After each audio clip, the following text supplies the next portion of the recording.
आदाब दोस्तों, मैं सोहेल फारूक हूँ और आप मुझे यूट्यूब पे देख रहे हैं। वीडियो शुरू करने से पहले घंटी का बटन दबा के मेरे चैनल को सब्सक्राइब कर लीजिएगा ताकि आपको आने वाली तमाम वीडियोस के बारे में बर वक्त इत्तला मिल सके। मैच पाकिस्तान और अफगानिस्तान का जो हुआ, बड़ा अच्छा मैच हुआ। मैं ऑफिस में था, मैंने मैच जो था वो साइड पे ESPN प्लस पे मैच देखा और एक वक्त में मुझे लगा कि Pakistan was just about to lose that game because the last over was there and when number 11 player came to bat, it looked like that it was an impossible task, but somehow जो भी हुआ, 2 full टॉसें कराई उसने yorker कराने के चक्कर में और 2 छक्के खाए और मैच खत्म हो गया। But before that, the heat was already there in the game. Inside the ground and off the ground और बाहर जो spectators थे उनके अंदर भी गर्मी सर्दी चल रही थी उससे पहले और उससे पहले वो इवेंट हो गया मोहम्मद आसिफ वाला भी और फिर उसके बाद जो है वो चिरागों में रोशनी न रही वाली बात हो गई।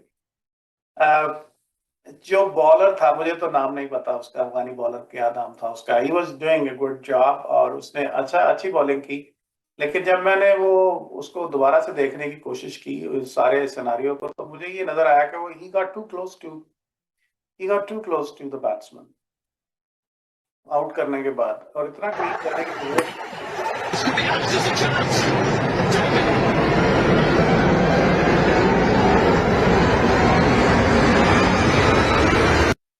और फिर मोहम्मद आसिफ ने इस सारी सिचुएशन को जो है वो मैन हैंडल किया और उस Mohammad Asif was the first one to make a physical contact. मुझे पता है कि जब मैं ये बात करूंगा तो बहुत से लोग जो हैं वो इस चीज को कहेंगे कि वो मैं पाकिस्तान के खिलाफ बात कर रहा हूँ, बट द ट्रूथ इज कि अफगानी बॉलर ने जो है वो इनिशिएटिव लिया और he got too close to it and I believe that cricket council जो है ICC उसके अंदर इस तरह के रूल्स मौजूद हैं कि आप एक कितने फासले तक जो है वो एक दूसरे प्लेयर के पास जा सकते हैं। लेकिन मैं बचपन से पाकिस्तानी हॉकी टीम को भी और क्रिकेट टीम को भी देखता आ रहा हूँ और मैंने यही देखा कि पाकिस्तान जब हार रहा होता है तो पाकिस्तानी प्लेयर लड़ पड़ते हैं। अब आप कहेंगे कि मैं पाकिस्तान की बुराई कर रहा हूँ, लेकिन ऐसी बात नहीं है। मैं आता हूँ उस टॉपिक पे। मोहम्मद आसिफ ने उसको टच किया और उसके बाद जो है वो गेम और खराब हो गई और उसके बाद जो था वो जो ड्रामा बाहर हुआ वो तो बहुत ही खतरनाक हुआ।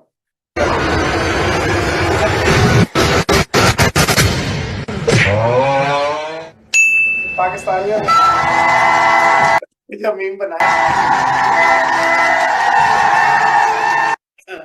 वो जो इस तरह के मीम्स थे उसकी वजह से सारा काम खराब हुआ और भी ज्यादा काम खराब हुआ।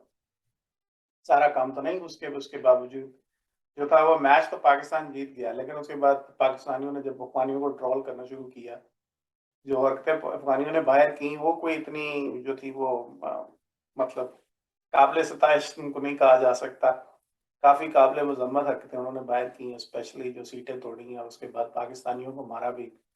और पाकिस्तानियों ने अच्छे बच्चों की तरह उनसे मार खाई भी। तो सारे मसाइल जो है वो अपनी जगह पे मौजूद हैं और मेरा ख्याल है कि अफगान टीम को जो है वो बेहतर टेम्परामेंट दिखाने की ज़रूरत है और ये समझने की भी ज़रूरत है कि सारे मसाइल जो हैं वो इस तरह से हल नहीं होते। स्पोर्ट्समैनशिप जो है शायद उसका भी फुकदान है उनकी टीम के अंदर और ये सारी चीज़ें अपनी जगह पे मौजूद हैं, लेकिन मेरे ख्याल में जो ज़्यादा मैटर करता है वो इस चीज़ को देखने की ज़रूरत है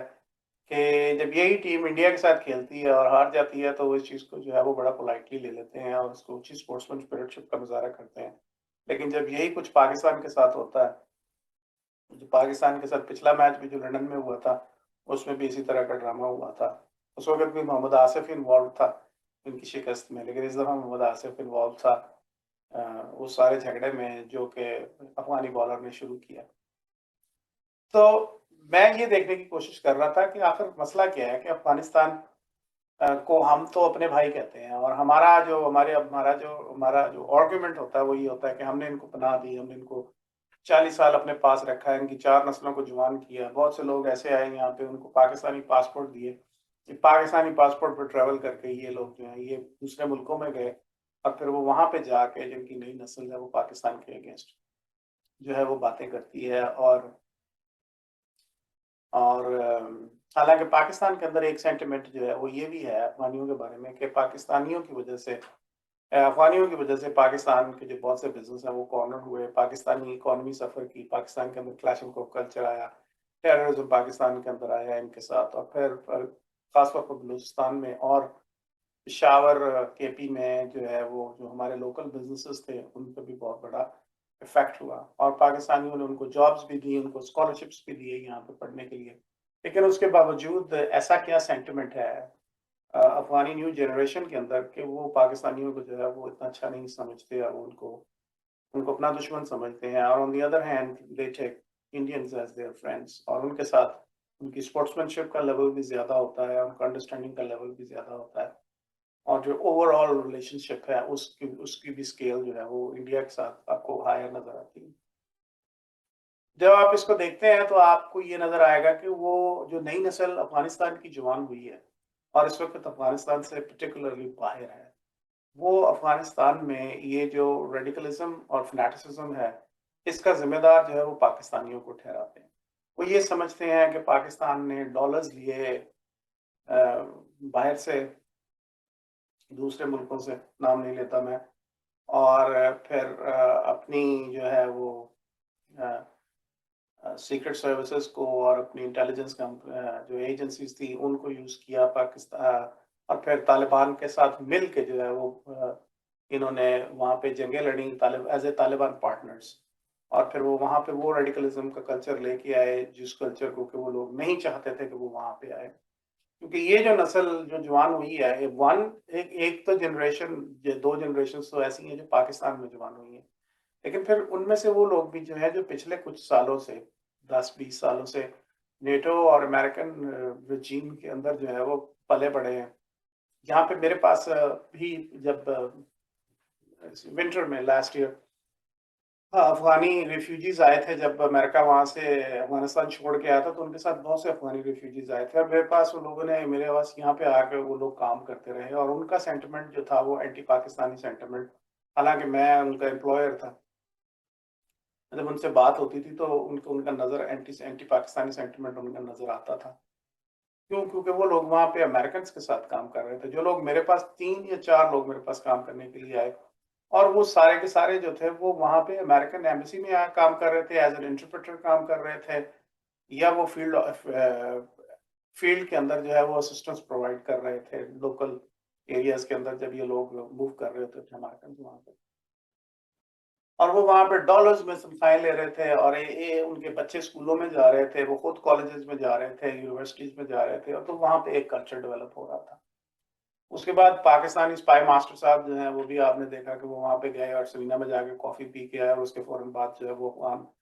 तालिबान ने जो है वो टेक ओवर कर लिया, तो वो इस चीज़ को भी पाकिस्तान के ऊपर डालते हैं। तो वो जो अफ़गानिस्तान के अंदर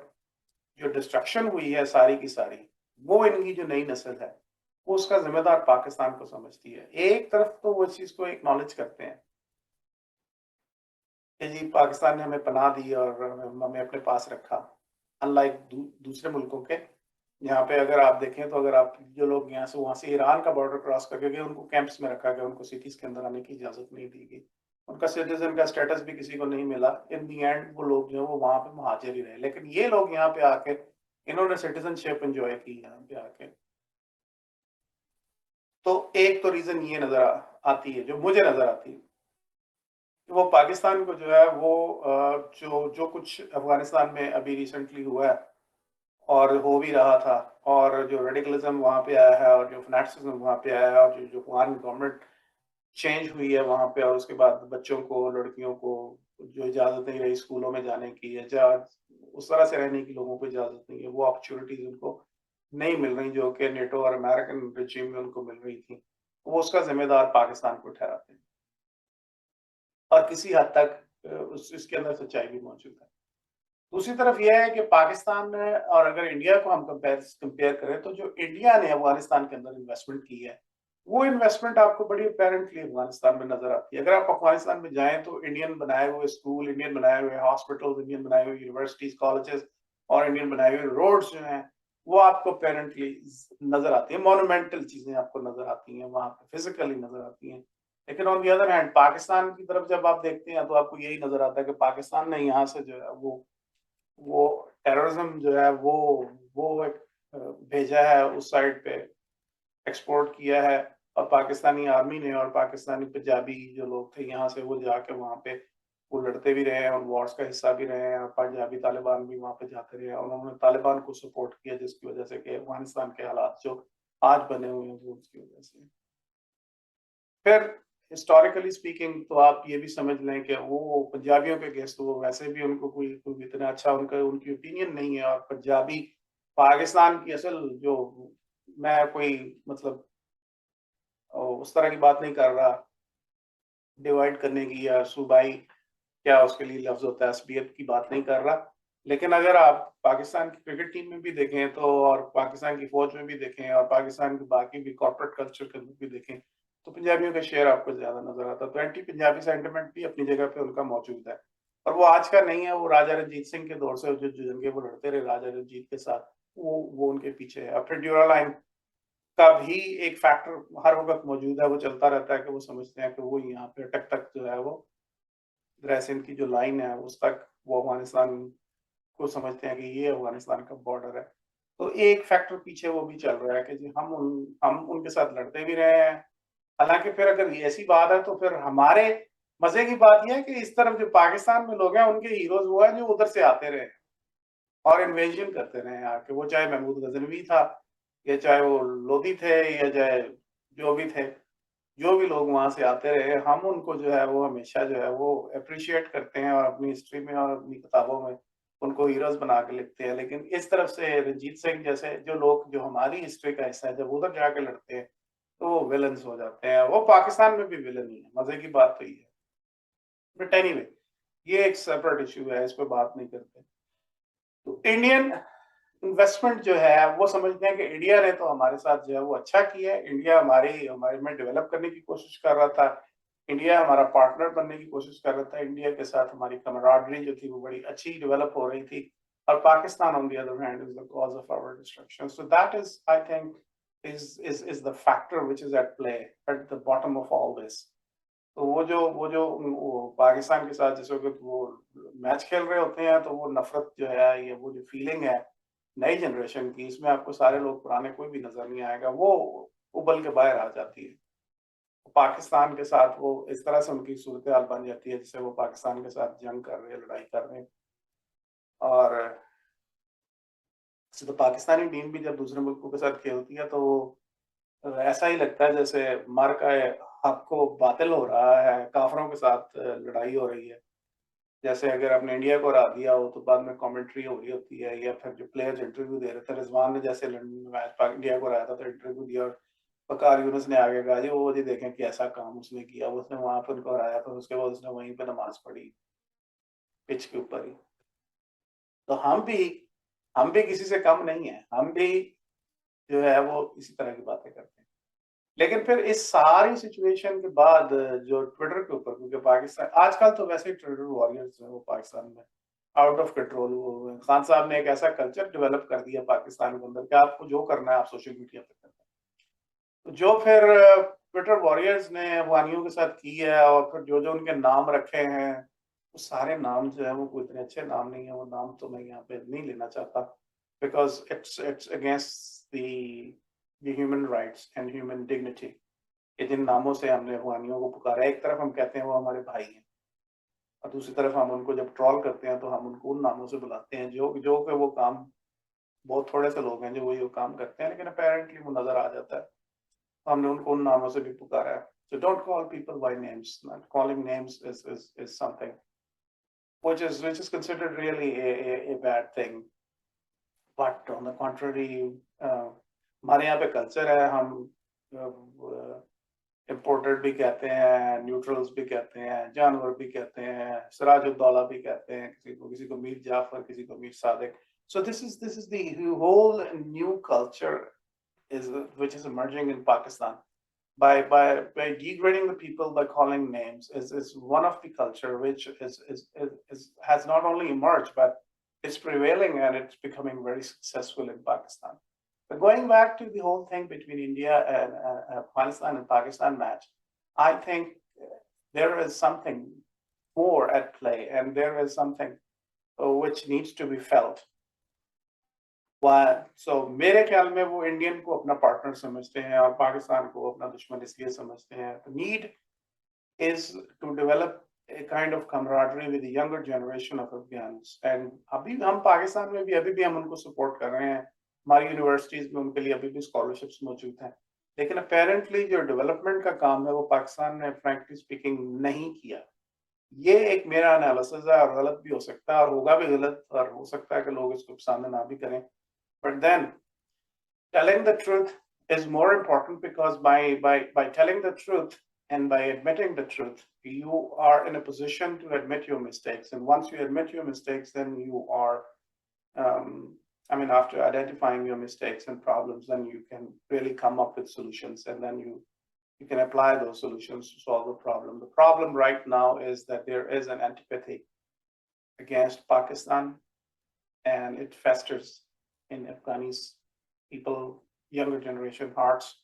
and we need to help them to recover from it, because we are a country which has seen a lot, and we have suffered from that Afghan war as well, and we have been a part of it. But at the same time, we are the people who are more developed. Socially, economically, mentally, and maybe spiritually too. And we are the people who have a larger number of intellects and philosophers in this part of the world, which is called Pakistan, then Afghanistan. And the people in Afghanistan, they just learn how to live during the NATO and American regime. And now since they don't have the opportunity to avail all that which they had and which they thought was the future of that country, and they feel that Pakistan is responsible for bringing that radicalism and fanaticism and Afghani regime, Taliban regime back to Afghanistan. And of course, as I said, Pakistani spy masters' appearance in Serena and drinking tea with people gave it such an impression that perhaps Pakistan is one of the stakeholders in the whole scenario. So I think this is the main reason that Afghans hate us more, and they are more inclined toward India, because Indians really invested more in development sector, and we invested more in destructive sector. So it's about time that we realized the fact that we need to work on our relationship with our Afghani brothers, and we need to convince them that we are on the same side. A lot needs to be done, and it's not just a one-day thing. And being somebody on the social media and trolling the Afghanis, we can win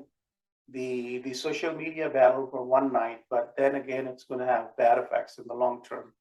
for our relationship. There is something which we all need to do, and to convince our friends and our brothers on the Afghani side of the border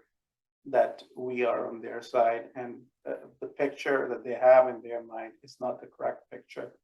When things happen, shit happens in this life, but there is always a time and opportunity to recover from it and to fix things up. That's all I had to say about all this. Thank you very much. Good night.